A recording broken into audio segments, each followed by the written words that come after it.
آدم علیہ السلام کے بیٹے قابیل نے اپنے بھائی حابیل کو قتل کر دیا تھا، یہ واقعہ قرآن میں مذکور ہے۔ ان کی اس لڑائی اور دشمنی کی وجہ کیا بنی، آخر اس نے کیوں قتل کر دیا؟ تو مفسرین نے اس کے تحت لکھا ہے کہ حضرت آدم علیہ السلام کی شریعت میں یہ تھا دستور کہ آدم علیہ السلام اور حضرت حوا کی جو اولاد ہوتی وہ جڑواں ہوا کرتی تھی، ایک بیٹا ایک بیٹی، اور ایک ہی وقت میں جو اولاد ہوتی وہ آپس میں بہن بھائی ہوتے تھے۔ تو اگلی دفعہ میں جو اولاد ہوتی نا وہ بھی لڑکا لڑکی ہوتا، تو پہلی دفعہ میں جو لڑکا ہوا تھا اس کا نکاح دوسری بار پیدا ہونے والی لڑکی سے ہوا کرتا تھا، اور پہلی بار میں جو لڑکی پیدا ہوئی اس کا نکاح دوسری بار میں پیدا ہونے والے لڑکے سے ہوا کرتا تھا۔ یعنی جڑواں اولاد ہوتی لڑکا اور لڑکی، ان کا آپس میں نکاح نہیں ہوتا تھا، بلکہ جو اس بار میں لڑکی پیدا ہوئی ہے اس کا نکاح اگلی بار میں پیدا ہونے والے لڑکے سے ہوگا، یہ معمول تھا ان کی شریعت میں۔ لیکن قابیل کے ساتھ جو اس کی بہن پیدا ہوئی نا، اس نے اصرار کیا کہ میں نے اسی سے نکاح کرنا ہے، تو حالانکہ اس سے نکاح حابیل کا بنتا تھا، قابیل کا نکاح تو بنتا تھا حابیل کے ساتھ جو بہن پیدا ہوئی تھی اس کے ساتھ، لیکن قابیل نے ضد کی، ہٹ دھرمی کی، اور وہ کہنے لگا کہ میں اس میری بہن جو میرے ساتھ ہی پیدا ہوئی ہے میں اس سے نکاح کروں گا، اور یہ آدم علیہ السلام کی شریعت میں جائز نہیں تھا، بلکہ وہ جو بعد میں پیدا ہوئی تھی وہ اس کی بہن، اس سے اس کا نکاح ہونا تھا۔ لیکن اس نے اصرار کیا تو حضرت آدم علیہ السلام نے فرمایا کہ بھی تم دونوں قربانی کرو، حابیل اور قابیل سے کہا، تو دیکھ لیتے ہیں کس کی قربانی قبول ہوتی ہے۔ تو انہوں نے قربانی کی، اللہ تعالیٰ نے حابیل کی قربانی قبول کر لی، قابیل کی قربانی رد کر دی، کیونکہ قابیل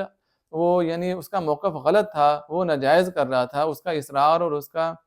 وہ یعنی ضد وہ غلطی پر مبنی تھی، خلاف شریعت تھی، اور حابیل وہ سچا تھا، وہ درست تھا۔ تو حابیل نے اس کی قربانی بھی قبول نہیں ہوئی، قابیل کی قربانی بھی قبول نہیں ہوئی، اور قابیل کی بات نہیں ماننے گئی، تو وہ طیش اور غصے میں آ گیا، اس نے ارادہ کیا کہ میں اپنے بھائی حابیل کا خاتمہ کر دوں گا، اس کو نہیں چھوڑوں گا۔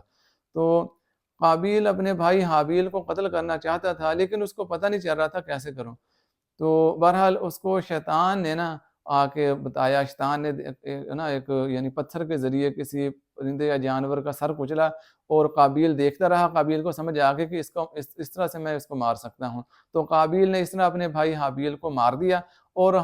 حابیل جو تھا وہ نہایت نیک طبیعت کا اور سلو جو تھا، اس نے آگے سے مزاحمت نہیں کی، لڑائی نہیں کی، بلکہ وہ بیچارہ مقتول ہو گیا، مظلوم ہو گیا۔ تو بعد میں قابیل کو یہی پتہ نہیں چل رہا تھا کہ اس کی لاش کا اب کیا کروں، تو اللہ تعالیٰ نے قرآن میں فرمایا، قرآن میں ہے کہ فَبَعَثَ اللَّهُ غُرَابًا يَبْحَثُ فِي الْأَرْضِ، اللہ تعالیٰ نے ایک کوا بھیجا جو زمین خرید رہا تھا، کہ ایک کوے کی ناش تھی، اور دوسرے کوے نے زمین خرید کر اس کو زمین کھود کر اس کوے کی لاش کو دفن کر دیا، اوپر مٹی ڈال دی۔ تو قابیل یہ ماجرا دیکھ رہا تھا، اس کو پھر سمجھ آ گئی کہ میں نے حابیل کو اس طرح دفنانا ہے، اس نے پھر زمین کھودی اور اپنے بھائی